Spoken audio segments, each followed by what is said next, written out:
So that's where the idea of Brony Fan Fair started. We were talking about it on the way home, and we decided, you know what would be really lame?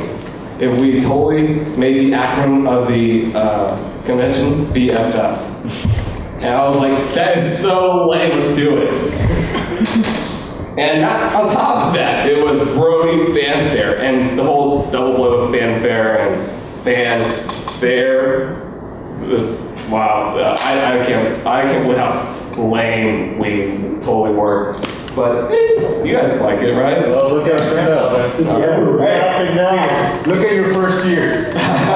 Yeah, our first year had over 900 people. We only had about 5 months of planning and marketing. Is it? What?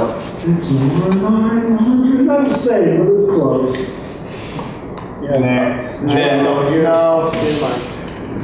You want to Oh, do you talk to me? Okay. Well, you guys can start talking. Sure. Do you guys want to ask questions, or since Peter shared his story, do we want to share stories of how we came up with it? Your story. We can share the stories or get the questions. All right, if you guys are interested, you guys have questions. So do you want to start? You guys have to first. By the way, if you didn't know, my name is Brony Smith. I also go by Pickle. I'm one of the convention chairs, I'll say, for this time, the first year of Fiesta Equestria. If you guys haven't heard about that, I'm not really going to go too much into that. But yeah, I was one of the convention chairs for that. How that idea got started was actually after the BFF happened, I was like, I was just like, man, I really want to start a convention of my own, just because I really liked the idea. The Houston Brony group was getting pretty large. I was like, it has a nice following. There's already enough Houston Bronies for us to have a good attendance. And then if we were to get other people from Texas, I know Brony Fan Fair got plenty of people from Houston to go. And it's not like I was like, oh, let's compete with them. I was never kind of that idea. It was just like, one in Houston. And then I messaged the person who was my partner on Facebook and shot the idea. And he apparently, the Houston Brony leaders of the Facebook group had already kind of started one, but he broke off from theirs and ended up working with me. I didn't know that they'd already been working on one. But eventually they came, most of them joined their staff anyway, so it kind of worked out. But it was mainly just a thing of me laying in my bed at like 2 in the morning and just being, I want to do that. And then it happened, and then we worked on booking the ocean, and everything else just went on from there. Very not that fun of a story. So let's hear about yours. It needs more explosions. Yeah, it does. And then the world exploded. The convention turned out. Directed by my team. Directed by my team. Well, in case y'all haven't heard, 3 weeks from today is DerpyCon South in New Orleans, Louisiana. But we originally were called Winter Roundup Weekend. Because when we first got started, I don't know if you remember 2 years ago in New York, there was this little thing called BronyCon. Well, I was actually up there. I never heard of it. Never heard of it. Oh man, news travels slow down here. But I was working up there in New York at the time, and basically right when things started going south up there was the big split. It became BronyCon and Camelot Gardens. That was about the time I came down here and started looking for people who could make one down south. And at the time, and this was back at the beginning of 2011, there wasn't anything in the works. It was just we were reaching out to Everfree Northwest since they were thinking about kind of expanding their organization off to the east and down south, and we were talking with them, hey, let's make an Everfree South. And so that kind of fell through. So we said, well, we'll start under an NPO. We'll do.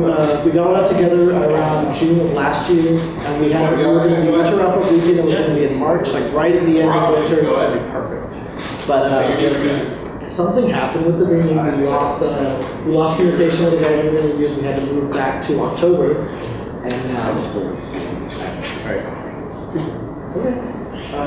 so now we're called DerpyCon South, and the reason for that is because there's actually a movie that was made 2 years ago that didn't actually get released. It's still in production hell, but they own the trademark to DerpyCon. Can you believe that? So we couldn't use that. We had to stick something on the end where Dorpicon South, and that's the story behind that, in case anybody was wondering. But yeah, I guess we can open the floor up to questions now. Wait, who's our newcomer? Oh yeah. Hi, my name is Mike. I run IkiCon, the anime overload. We haven't heard about you in a story recently that was told in here. Story? They told us the story about the epic. That's funny. He dropped your name. Oh, yeah. Yeah. You were drunk. He hasn't. I was not drunk. He's really tired. I'd say you knew he was also tired. Well, actually, the way it started, the idea sparked when Peter had the idea to, because he does our graphic design. He changed the Facebook artwork to show to say that IkiCon was a My Little Pony fan convention as an April Fool's Day joke. And we got a lot of really neat feedback from that.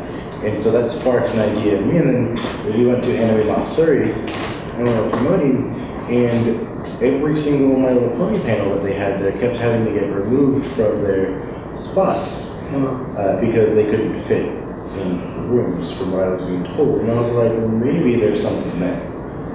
And so I talked to Peter, and Peter's really more of a fan, and I've worked with Peter before, and I'm comfortable working with Peter, and I know how to run conventions.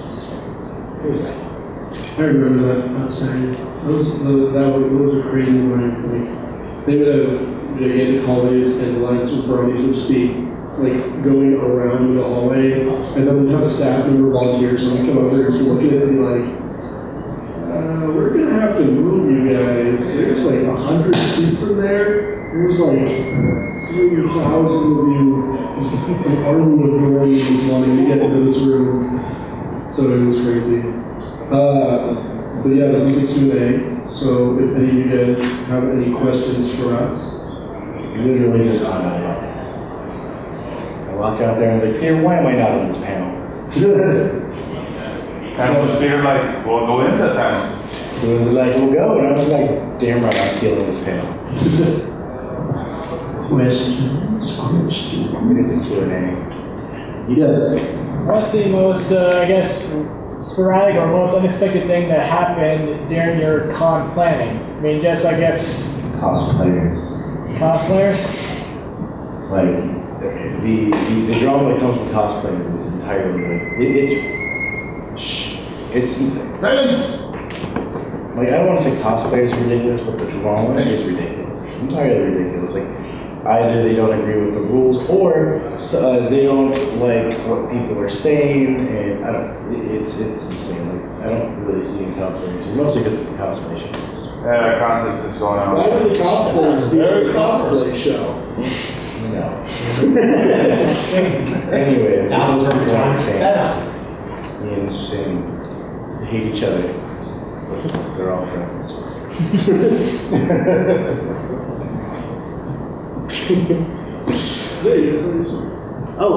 What was the question?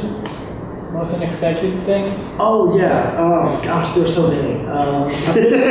Seriously, I think the biggest one for the whole fandom, if y'all remember, February of this year, was this thing in Las Vegas called Las Pegasus Unicon. Yeah. Oh. And a lot of us in the con planning circles knew it wasn't going to go great. Like there were a lot of problems going in, but I don't think any of us expected it to go that badly. I mean, everyone who got tickets, everyone who, like, all the guests that got in, the hotel itself, nobody got paid.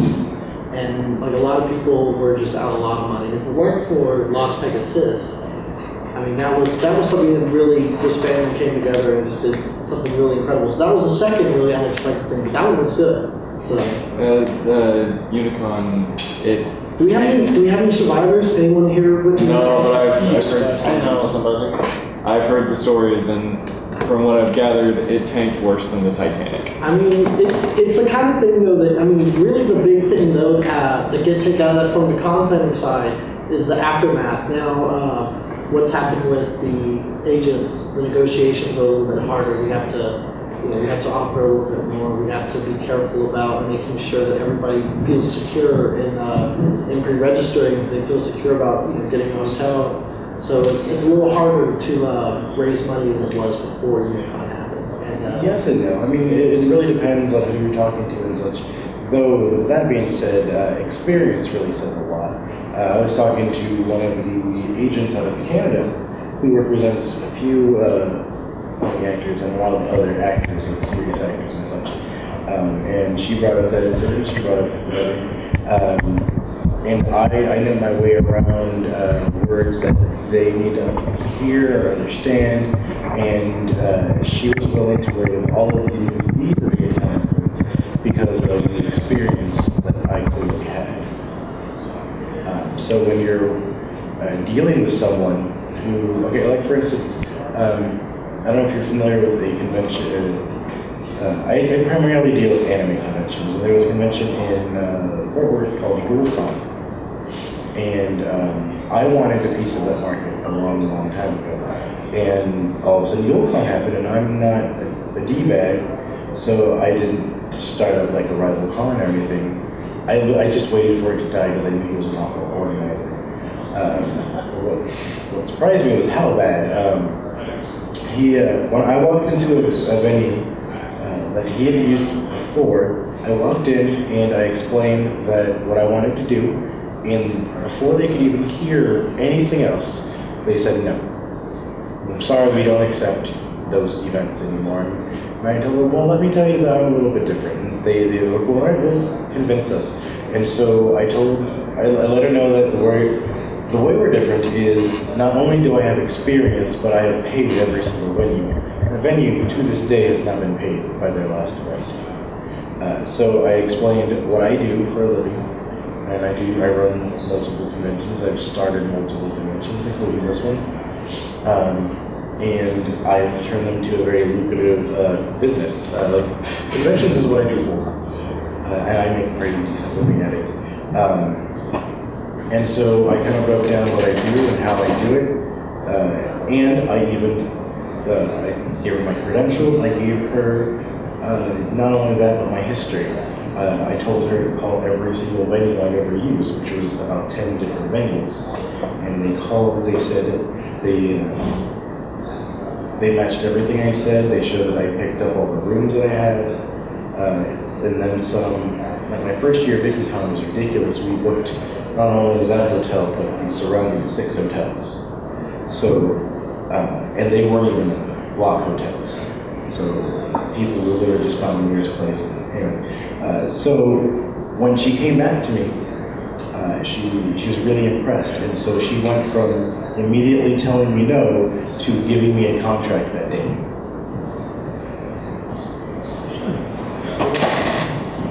And then the question was still most unexpected. All right, is that before or during the con? Would you say? Anytime. Anytime? As much as I want to say certain things, I'm new to Lots of drunk people. Yeah, there's always drunk people, but I kind of expected that one. So, well, okay, I guess it's a little different because like my main show, VickyCon, is pretty much right off 6th Street. Which is the main show. I don't know if you know the difference. But mainly, drinking people. And we get a lot of interesting stories from drunk people.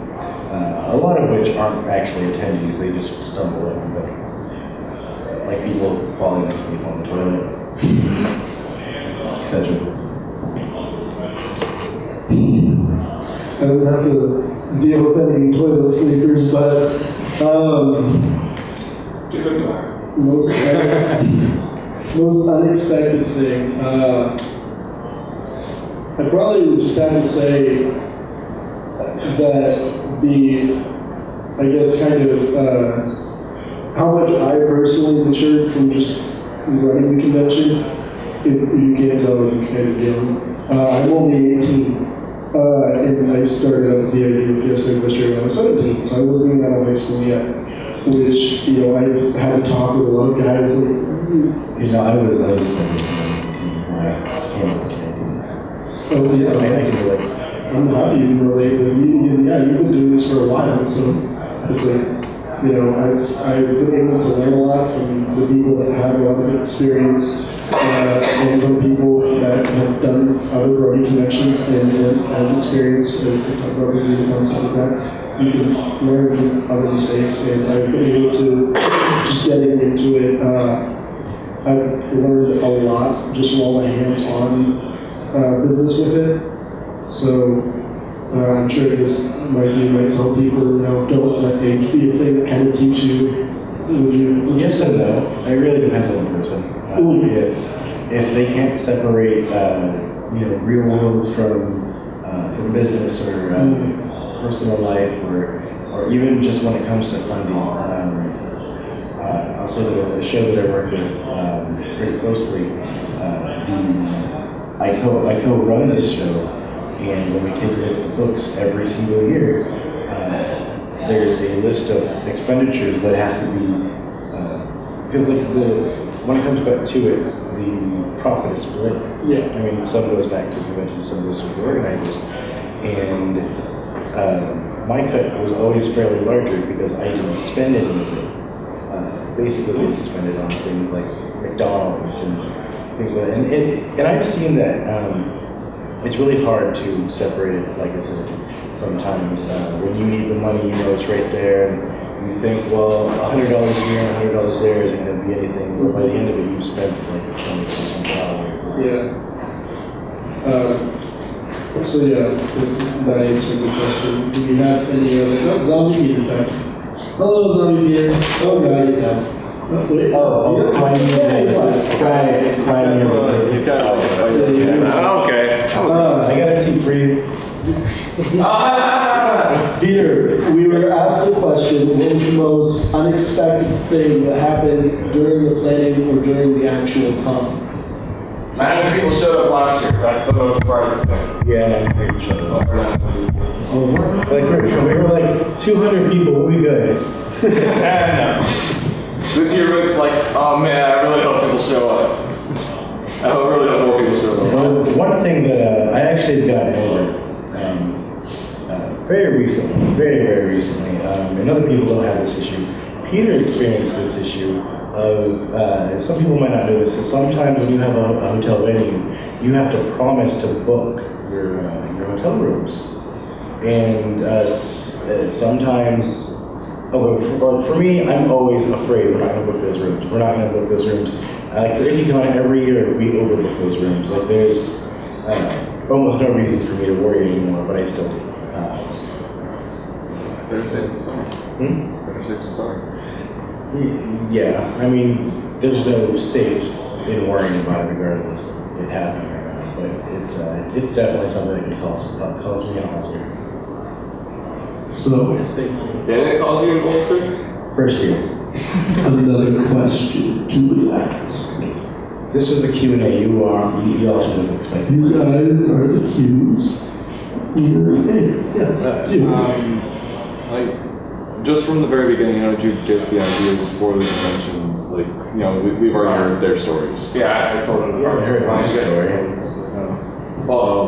You haven't told the story about your Yeah, we can do that. Just from the very beginning, how did you get the idea for the conventions, and then just where did it go? Right. Well, for me, for IndieCon, I was about 16, 17. I was volunteering for a convention, pretending to be over 18. And I just look around, and I've always been really business savvy, business oriented. When I was 6 years old, I wanted to own and run a toy shop. So it's always revolved around something that I liked and I was interested in and I understood. So, and right before that, I actually owned a anime shop. But anyways, before that, beyond that, I was sitting in an anime convention here in Austin. That's, I guess it's technically still around. And I would just look at it and I'd try to piece things together and understand like how everything went. I knew what the registration prices were, I knew what their attendance was, and I looked at it and I was like, this is a lot of money, but how does it compare to the venue? And then I asked certain questions to certain people. I got stuck with this awful shit, and no one does this. No other convention has ever done this. They stuck me on security on the green room. And none of y'all should ever know what that is or where it is. But it's basically a room for the guests to get away, be away from the convention, and it's a safe environment, etc. But no one has ever been stuck on security there. Like, it is a ridiculous thing to have. With that being said, I was there for like 6 hours, and a guy who was apparently not a guest, but a friend of the conventions, and basically just spending all his time in the green room, took pity on me and decided to start to spark like some conversation. And so just to make small talk, I was like, so I guess this convention is probably a pretty hard and expensive thing to run. And he was like, well, yeah, actually, you'd be surprised. And so he went in detail about the room guarantees and how that fluctuates the price of the hotel. And then in some cases, if you hit a certain number of rooms, your space is free. And then I thought, if this convention just did that, they just banked. Like, that's a lot of money. And at that time, and for anime conventions, you didn't pay your guests. They came out, you paid for their travel, their hotel. They didn't charge for their autographs or anything, and they left. They came for the fans. They came for the exposure. That's what it was, and eventually it changed. But anyway, so. And I just thought at that moment, I was like, I could do that. And so I started thinking, and I started putting things together. I started contacting people and getting people involved. And originally it was me and 2 other people, and some other people who just wanted to be involved. And then it just eventually became my project. It was on me. And I had some other staff that wanted to be involved still, but at the top, all the administration stuff was me. And the day I quit, I was a manager at Little Caesars. Awful place, I hate that. Anyways, I was a manager at Little Caesars, and I took my final paycheck, and I went and bought flyers. I bought a banner. I just printed a bunch of material, and I went to my first. It was called Shiokaze-con. And I went there and I promoted. And I walked in, and some of you might notice a lot of our startup money, not startup money, a lot of the capital that you need to do the convention every year comes from prepayments from dealers, prepayments from registrations, and the registrations aren't as heavy of a reliance as the dealer and artist payments. So I walked in and I sold myself, for lack of a better term, to these vendors. And these vendors believed in what I had to say and what I was selling, and I walked out with $3.5 grand. And with that money, I started the LLC. I got all the paperwork going, and we already had a venue booked. And actually, at that particular venue, we got so much of a feedback from Houston, from a city that was 4 hours away. We had to go and change our venue at the last minute because the venue that we had currently wouldn't hold it. And even like at the convention, it still didn't hold everybody. The facility itself, they told me would be able to fit an attendance of 600 people. What I told them was we were expecting 800, and they said, okay, that's not too much. We'll deal with it. Well, the day of the show happened, and I was actually expecting 11 or 1,200, and I was like, well, this is fun. And by the end of the weekend, we had 2,500 attendants. I was there. It was really crazy. There was I remember there being a lot of fires you had to put out. Yeah, and we weren't. I didn't even know you at the time. You're right. And the easiest way to get from one end of the building to the other end of the building was to go outside and walk around the parking lot. And I remember out during the pool area, there were people playing Little Sally Walker the entire weekend. Yeah. That was a really odd. I'm glad that's not a thing anymore. Yeah. I mean, it happens, but. Yeah. Yeah. That's my. Is there a question? No, it was how we got started. I think you're How you came up with the conventions, from the beginning, and where you go from there? I I got advice from other people that did conventions, and I talked to Peter actually. So yeah, you know now. So remember when I messaged you? I remember that. I was like, are you in the competition? I don't know. I hope we're not competition. It's actually good to have friendly competition. That's what you need. Yeah. I don't want to ever be like Peter stealing tunes. Whatever. I like Peter too much. He's a nice guy. All the guys are nice. I'm known as a nice guy at Brony convention. No, everyone's nice. I didn't have like someone who's just mean. It's like, oh, there's a mean guy. I'm crazy different. Those could be. Well, yeah, that's what I haven't met them. Oh, I met them. And they run Brony conventions. Well, anyway, first thing I was talking was to get in contact with the Bureau of Conventions and Tourism to basically, it's something that allows you to inform hotels that you're going to do an event there. I've never heard anyone take that advice. Like that, I tell everyone, like, you need to contact the CVB, which is the Convention Visitor Bureau, and what they do is they offer a service, and it's a really nice service. Yeah, I like it. Where they offer tons of services, but what they'll do is they listen to what you have to say, and then you need to speak their lingo too. That's kind of the hard part at first because you don't understand the lingo. But you tell them, you need this much square feet for a vendor room, this much square feet for a general session. These need breakout set up in theater style. None of you know exactly what I'm talking about, but y'all should. I remember when they asked me over the phone, they said, how many room nights do you want? Room nights is how many rooms you're going to book in the hotel. I thought it meant how many nights do you want to be our opening. So I was like, whoa, it's 3 nights. And they were like, you just need 3. I'm like, 3? And they were like, yeah, 3. Like, you sure you don't want more than that? I was like, why would I need more than that? You just need to go for a weekend. And she's like, no, it's not what I'm talking about. So yeah, as you said, it's something to learn. It was a completely learning experience, but it's not like they're going to hang up on you or anything. They want to help you out. It doesn't cost money. And you give them a date that you would like just for them to stop putting out your ad, and basically the hotels will email you or get in contact with you. It's very nice service. Right. And the one thing I like, and then not a lot of people take advantage of this, he might not have, and is once you get all these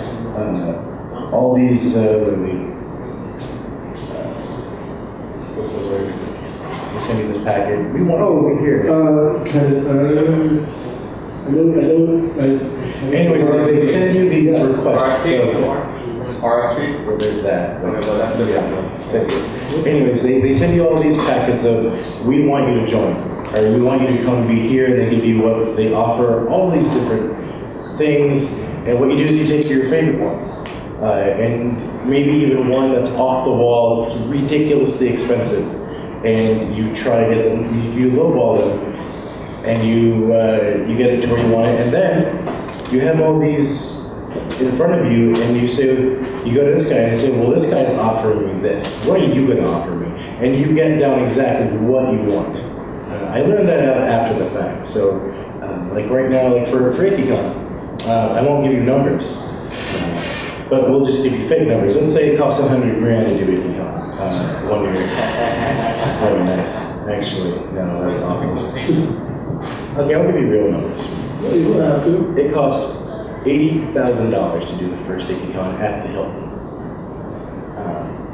That was an awful price. Awful price. The second year, they were like, well, we'll go down a little bit. And they were chained. You didn't get my chain entirely. But I didn't know any better. And so it went down to $60,000. And I was like, that's a $20,000 difference. Oh my God. And after a year or two, I think, of that, I kind of got a little wise to what they were doing, and then they said, and this was their game. This is where I was like, okay, I see what you're doing.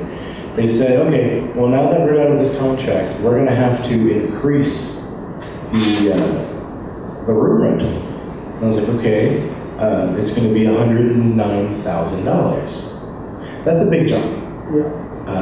And then the already overpriced room charges at $169 a night are now going to be a minimum of 199 to 214 a night. And I was like, well, that's just, no one's going to want to come to that. And I was like, okay, well, then you don't want us here. And so I told them, if we can't work it out, then we're not going to use them. And their thought on it is that we were in the largest venue that Austin had to offer.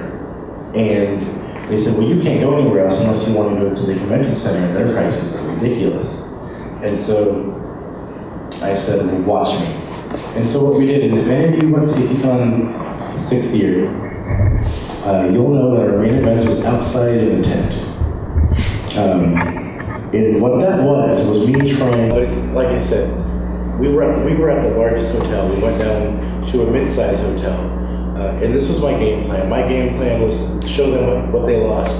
And when they called me back, they called me a week after EconCon, that 5th year, and they said, okay, how was your experience? We just wanted to check on you, and we'd love to have you back if possible. And I told them, then we'd have to rework a contract, because what you offered us was ridiculous. We can't do that. We just showed you we can go to another venue, and it'll be lucrative.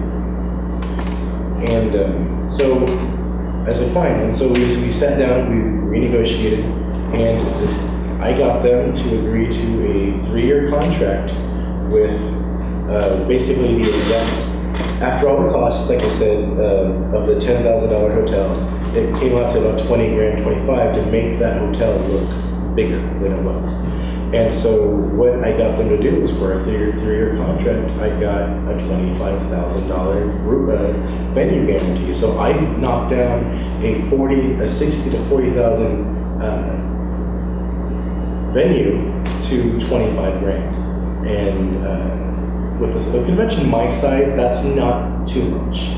And not only that, I was able to convince them to roll 5,000 of that into an F&B minimum. So really, it was only 20,000 with $5,000 worth of food. And if you have an F&B, I don't know if you would work with an F&B minimum. And if it's food and beverage, which they make their money on, what you do is you use it to recoup your losses or whatever. And what I could have done with that is actually turn that into a $15,000, $20,000. Anyways, what I could have done was taken that money and sold banquet tickets or sold food or did something to where I recouped my exact loss of the 5,000.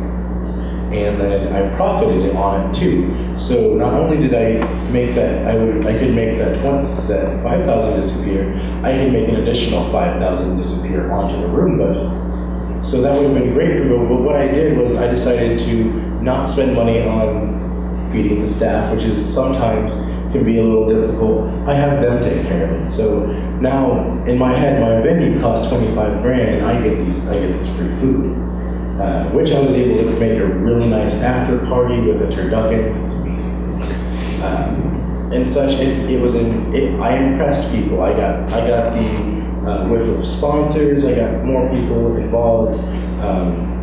But yeah, and so I don't know what we're talking about, but I just know that I turned a really awful contract into something that was beneficial, and a lot of experience comes along with that.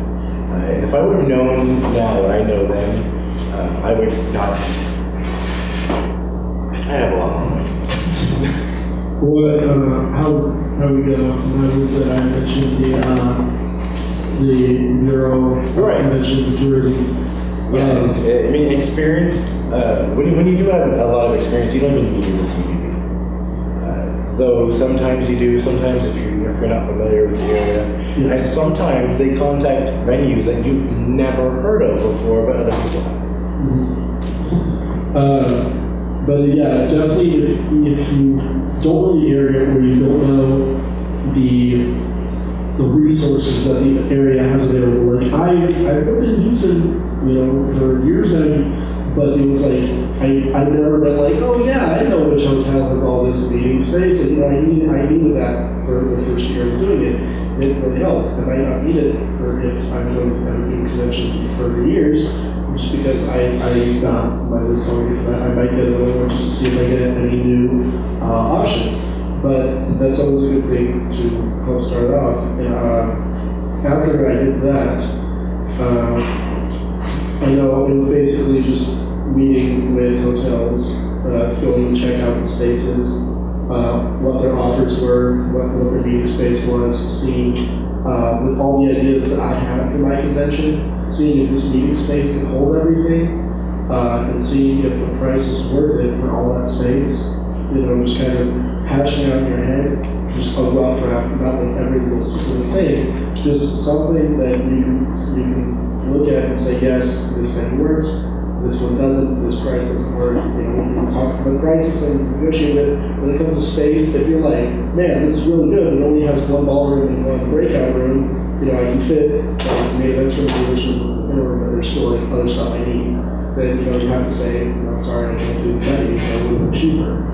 It all depends on the size of the convention, how big you're expecting to be. But that's always just a good place to start, because the venue is something you always want to get done before you can start announcing the convention. Yeah, and when you're looking for a venue, and I got this advice from a event coordinator from a venue. He advised me to get a smaller amount of space because he said it's always good to have too little space than too much space when in terms of trying to appeal to an audience, because if you have a show that looks like it's small, then no one's want to come back when they say it was, you know, nobody showed up, when in fact you had more people than you expected or whatnot. And so while we might, like last year for Brony Fan Fair, we may have gotten rooms that were smaller than what was needed. We didn't know that. We didn't expect that. But it made this particular venue look either small or like it was jam-packed full of people. And not that it wasn't, but it definitely helped.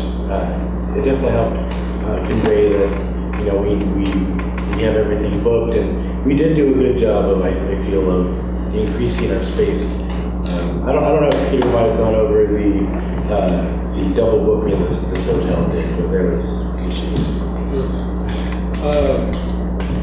No, you can explain.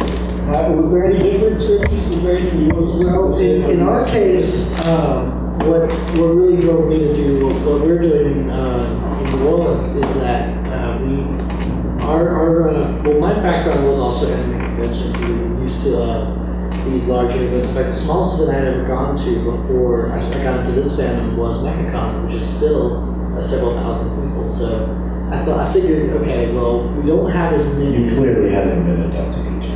Right. Dude, best con ever.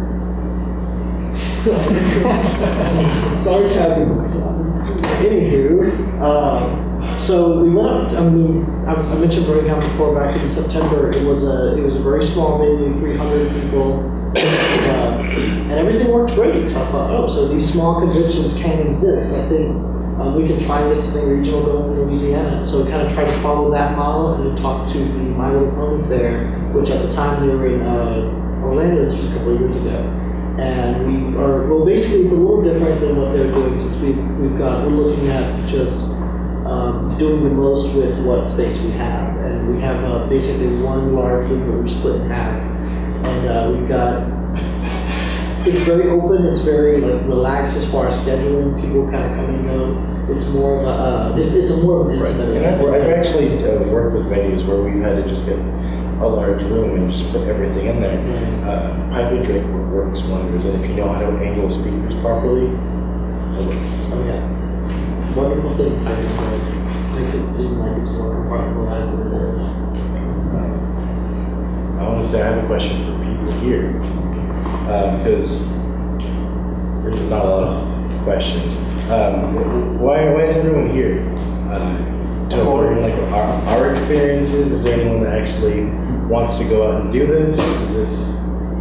Raise your hand if you're interested, actually, or if you're considering even just starting up something, whether it be a convention or event or something. Because just Let me start there. Anyone have any questions based on that? Like things they may not understand or know about this business that we could. We talk about the parent organizations. I think most Muslims don't know about that. I mean, I sure didn't when I got started. So. I think so. Well, I mean, I developed for parent organizations. Yeah, we did too. I think since we have 10 minutes, I think something that I think we should get good insight on, because it's also something that happens at the beginning, is when the start on staff. Because Capital.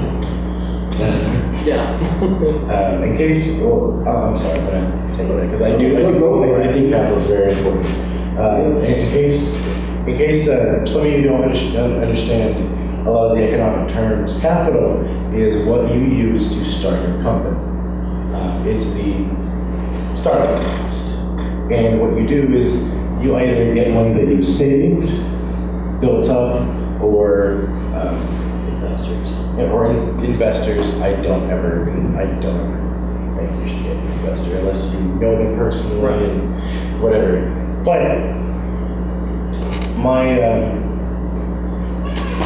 what I'm getting at is, you get a loan, etc. You work out what you want your costs to be. You work out exactly how you want to budget yourself in every aspect of the area. Like I said, you make sure you don't overspend. You make sure you don't spend on things that you don't need. Like you're hungry, you want McDonald's. Like if you have your own money, cool, whatever. But you don't spend the convention money.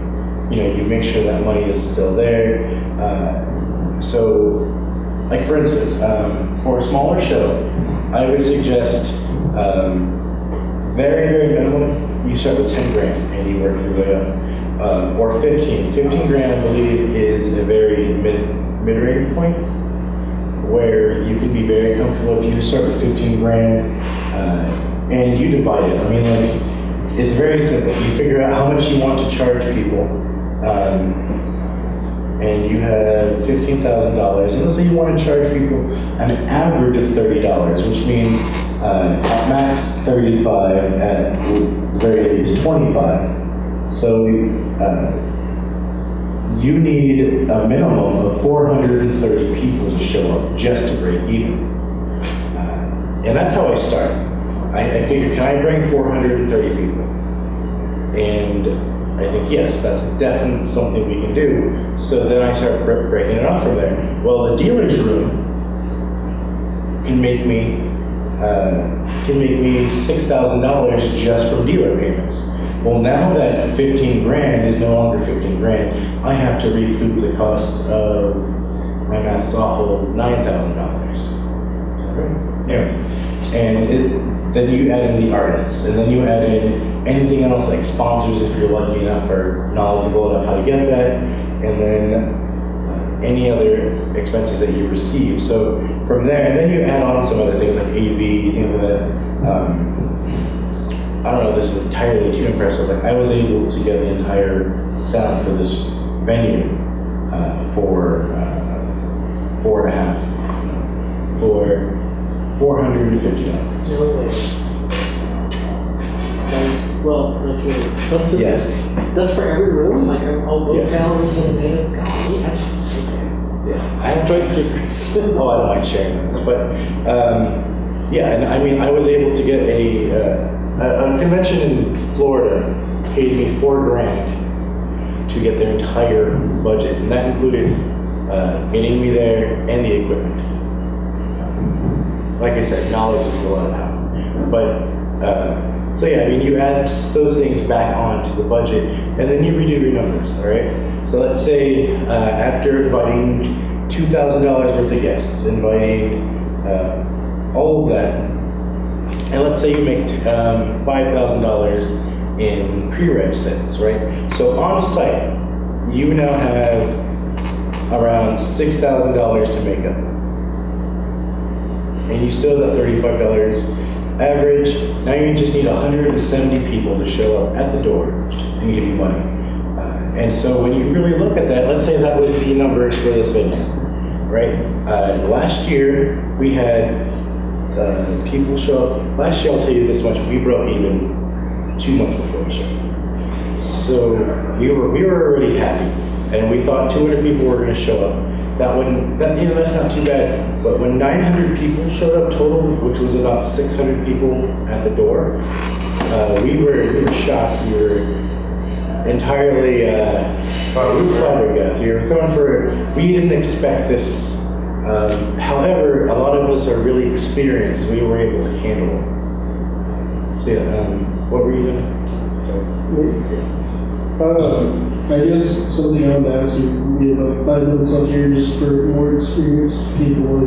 Not saying, I work in an example, but it's with staff, with getting your staff together and everything, because, a lot of people in here, if you guys raised your hand before, I'm not sure if you know anyone else that has the same interest as you or where you might be able to get these people. So, just coming up with staff, what would you want me to just ask my friends? What would you just come from some Well, in the beginning, it was somebody who hired a lot of my friends. One of the things, it was very difficult. You have to do a lot of thinking on the particular people you hire. Because if you hire your friends and they don't do a good job, you have to fire your friends. So it's really hard. So when I started Econ, it was back in the day of forums were a big thing. Like there's still some sites where forums are big and thrive, but this is the point where every forum was big. Everybody was a part of like 10, 15 different forums, different websites, and so I posted on those forums about people that were interested in. I didn't just approach people that I had known or contacted me. I approached people that already worked at conventions. I approached the guest relations coordinator from Ponycon that for the first year. I contacted the video room head from some other convention I remember, sorry. And everything just kind of filled itself in from there. I had an idea of how everything was supposed to start, beginning to end, and so what I had to do was fill people that could potentially do that. And we had several people coming and going and everything. And so when you look at getting staff, you have to be very understanding of the fact that you're asking somebody to put in long hours for free. And then you're asking them to not only put in long hours, but spend an entire weekend, if not a little bit longer, just working their tail off with almost no breaks. I tell you right now, before I actually started running conventions, my minimum shift was a 12-hour shift, and it was either 8 to 8 morning to night or vice versa. So that's a lot to ask from somebody who may work for a living. And so it's when you're looking for staff, it's good to reach out. And right now, in the day of social media, and a quick side tip, if you ever need to, start a convention, I really, really highly think you should consider putting money into social media. Social media is going to get your name out there, and people know who you are. Printing flyers can only get you so much, and it probably is cheaper. So when you put money out there, you're getting a giant reach. And with that being said, you can now do what is called crowdsourcing, and you can now crowdsource your staff. You can say, we are looking for somebody who can do this for our convention, and then you need to add things to them. And sometimes you need to look at it like a sponsorship. When you talk to a sponsor, you're telling them, I'm going to give you this, this, and this for this amount of money. And these two things may cost you nothing. The whole thing may cost you nothing. What you're selling them is an idea. And so what you want to do is add on more things to sell them nothing. And I'm not saying you're trying to rip anybody off. You're literally giving them a better value. But to you, it's a $0 expense. Like when you get a volunteer or a staff member, you tell them, I'm going to give you a badge that you can use not only when you're working, but to enjoy the convention. That's a $0 value to you.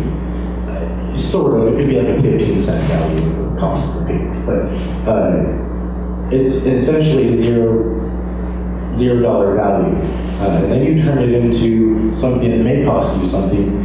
You tell them you're going to put them up in a hotel room. Well, now you've just spent a little bit of money on them, and that's compensation. And then you tell them more things. I'm going to give you something I think Peter offers here is we let our staff and whatnot have alone time with our guests. Or he may want to do that. And, you know, just a special meet and greet with the guests here. Right, and so it's a $0 thing that just puts a little bit of effort in, and they feel that much more special. They get to meet somebody, say a few words to them, have a little conversation, when some people signing autographs may not have had that opportunity. So to them, it's a bigger opportunity, and to you, as the organizer, it's a $0 value, but you need to make it look good, and it's nothing that you can just throw on the table and say, you know, we're going to give you this, we're going to give you these free things, and it's like these pencils or something. You know, you need to put some thought into it, some creative thing into it. Because like, let's say we're going to give them a really nice poster. Well, Peter's an amazing graphic designer, so with some of our shows, like with IndieCon, we tell them, all right, we're going to give you a special postcard, special poster, all these things, which is done. We get illustrated by a really talented artist, and then we give it to our graphic designer, who makes it look 10 times more amazing. This is something that we've either paid for, commissioned, or done some sort of trade. And it wasn't something we, pardon my language, half-assed. It was something that we put time and effort into, and so that really shows in the end. So when you tell your staff you're working for them as hard as they're working for you, it makes them feel comfortable. It makes them feel like they're wanted and whatnot. And that means that there's tons of other ways to do that as well. I know one thing we added to IndieCon this year was all our volunteers we have a sponsor that gives us a ton of free stuff. A bunch of anime DVDs, wall scrolls, everything. And so what we do is we figure out who works the most, who outshined a few people, and then we even add in a raffle for our volunteers, so everyone has a chance to get something, leave home with something more than what we've already previously offered them. And sometimes, you know, they'll leave with a $200 value. So it's, there's so many things you can do to entice staffing and to get people interested in spending their time. Yes.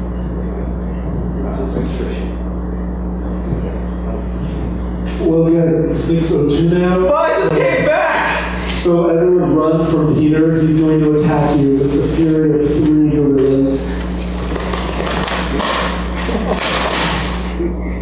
The gorillas don't get too angry, so you can expect lots of this much. Thank you guys for coming. We hope we answered questions, or we hope you guys got some insight out of this.